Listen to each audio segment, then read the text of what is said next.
dia da semana, logo ao raiar da aurora, as mulheres levaram ao sepulcro as especiarias aromáticas que havia preparado. E encontraram removida a pedra do sepulcro. O versículo 3 diz: todavia, quando entraram, não mais acharam o corpo do Senhor Jesus. Ficaram pasmas, sem saber o que fazer. De repente, dois homens com roupas que reluziam como a luz do sol, se colocaram ao lado delas. Atemorizadas, as mulheres inclinaram o rosto para o chão, e nesse momento os homens lhe questionaram: por que procura entre os mortos aquele que vive? Aleluia. Você viu isso? Os anjos dizem: por que procura entre os mortos aqueles que vivem? Aquele que vive, amém? Amém. Ele não está aqui, ressuscitou. Enquanto ainda estava convosco na Galileia. E o que é isso aqui? Convosco.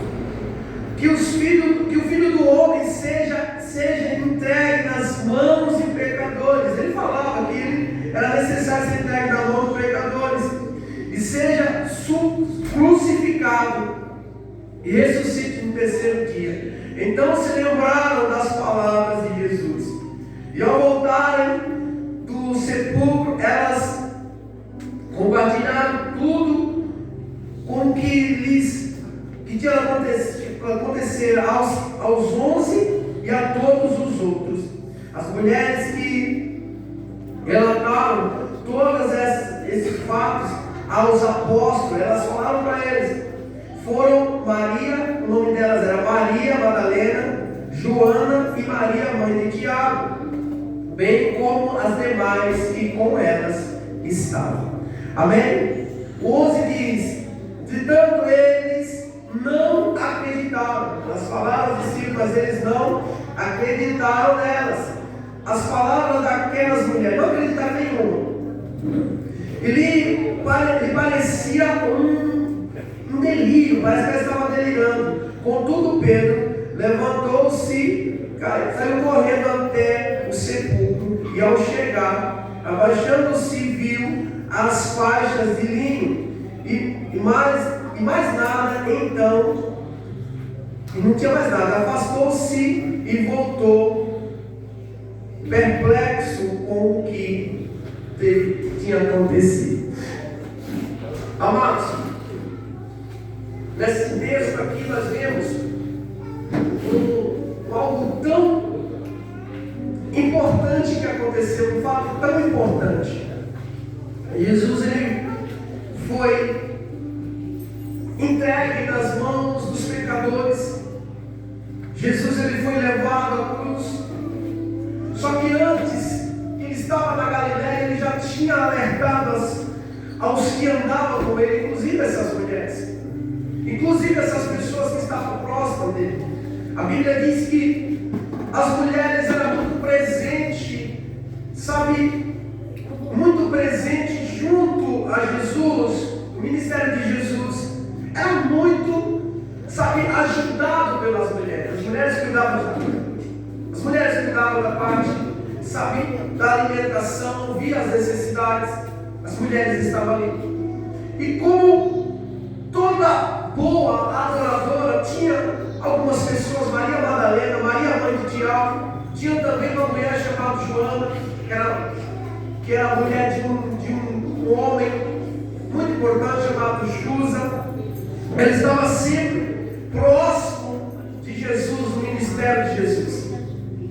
E quando Jesus é levado, Jesus é entregue, Jesus é crucificado, ela simplesmente, o coração delas foi tomado pela fé, pela necessidade de fazer. Olha só que coisa tão interessante. Jesus foi levado, foi colocado. Nossa, tem alguma coisa aqui atrapalhando, gente? Tem alguém para ajudar? Com o microfone ligado? Alguém que já estava morto, nosso Cristo, já estava morto, já estava no sepulcro, mas as mulheres, elas estavam já preparando algo para cuidar do corpo. Para elas não importava, gente, olha bem, para elas não importava se Jesus estava morto ou vivo. Para elas queriam simplesmente fazer o que elas faziam de melhor, que era se entregar, que era se doar, que era fazer, sabe, por Jesus e pela obra. Elas estavam prontas, prepararam aqui, sabe, algo para passar, para limpar o corpo de Jesus, para preparar ali, para continuar fazendo o trabalho lindo que elas faziam. E quando elas chegam no local, a primeira coisa que elas enxergam é a pedra removida. Então elas se enchem de temor, de medo. O que aconteceu? E olha que o corpo não está mais lá. E elas continuam firmes na fé. Elas continuam firmes na busca. Só que quando alguém se dispõe, olha bem para mim, alguém se dispõe a fazer algo por Jesus, olha para cá. Quando nós, seres humanos, sabe, se nos disponibilizamos a fazer algo para Jesus, Ele sempre manda alguém, Ele manda anjos, Ele manda, sabe, recursos, Ele manda, sabe, alguém para poder suprir as tuas necessidades. Imagina